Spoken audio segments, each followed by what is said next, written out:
یا شہر کے اطراف میں گیا جہاں مسجد زیر تعمیر ہوتی تھی، تو وہاں مسجد کی نماز پڑھ کے کہنے لگا بھائی اس مسجد کے ذمہ دار کون ہے، تو میں اس میں حصہ ملانا چاہتا ہوں، مسجد نامکمل ہے۔ تو اس کو بہت سارے پیسے دے دیے کہ آپ یہ فوراً مکمل کرائیں۔ تو انہوں نے پوچھا آپ کا نام پتہ؟ انہوں نے کہا بس اللہ کا بندہ ہوں، اچھی سواری، اچھا لباس، سارا کچھ۔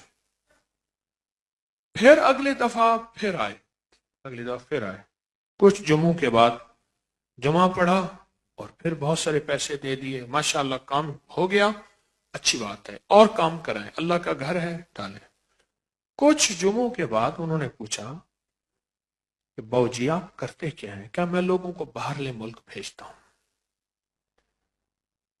تو وہاں میری کمپنیاں ہیں، وہاں لوگ جاتے ہیں اور وہاں بہت زیادہ ادارے ہیں۔ بھائی یہ کہہ کے چلا گیا۔ پھر کچھ عرصے کے بعد آیا تو لوگوں نے کہا جی ہمیں بھی باہرلے ملک بھیجیں،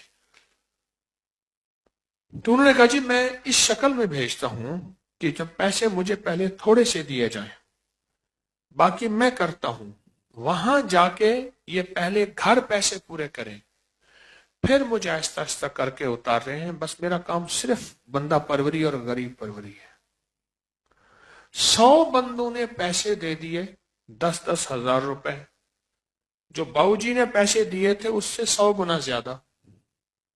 انہوں نے باقاعدہ رسیدیں ریکارڈ دے دیا، 100 بندوں نے پیسے، انہوں نے کہا جی میں آئندہ دفعہ آؤں گا تو آ کے میں آپ سے پیسے لوں گا، جس نے باہرلے ملک جانا ہے وہاں اتنی تنخواہ ہوگی، اتنے مرات ہوں گے، کرسی ہوگی، ادھر جو کرسی کے ساتھ ٹیلی فون پڑا ہوگا، آفس ہوگا، اے سی لگا ہوا ہوگا،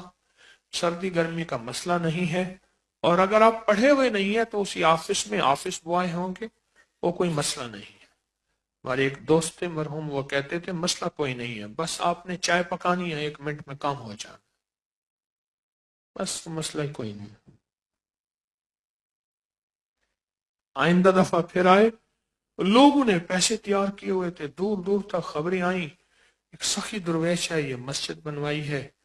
اور اس نے دیکھیں کتنا بڑا کام کیا ہے۔ تو انہوں نے ساتھ رسیدیں ریکارڈ ہر چیز کا، انہوں نے کہا فوٹو تیار کیے ہوئے تھے، انہوں نے 3 پاسپورٹ بھی انہوں نے بنوانے ہیں، ہر چیز انہوں نے کرنی ہے، پیسے لے گاڑی میں رکھ کے الوداع سیادہ تے کنڈ دکھا سیادہ، بس۔ ایک کوئی بندہ ایسا تھا جو کھوجی تھا، وہ کھوج پہ پہنچ گیا، پتہ چل گیا کہ بس واردات ہو گئی، اس کے بعد وہ سام ملا ہی نہ، کئی ماہ گزر گئے، تو وہ کھوج پہ پہنچا، پھر اس نے کھوج لگاتے لگاتے بس انہی 70 دنوں کے اندر کھوج لگ گیا۔ اس کی صورت فیل ان سب کے پیسے بھی دلوائے اور اس کے بیلوں کے پیسے وہ بھی دلوائے۔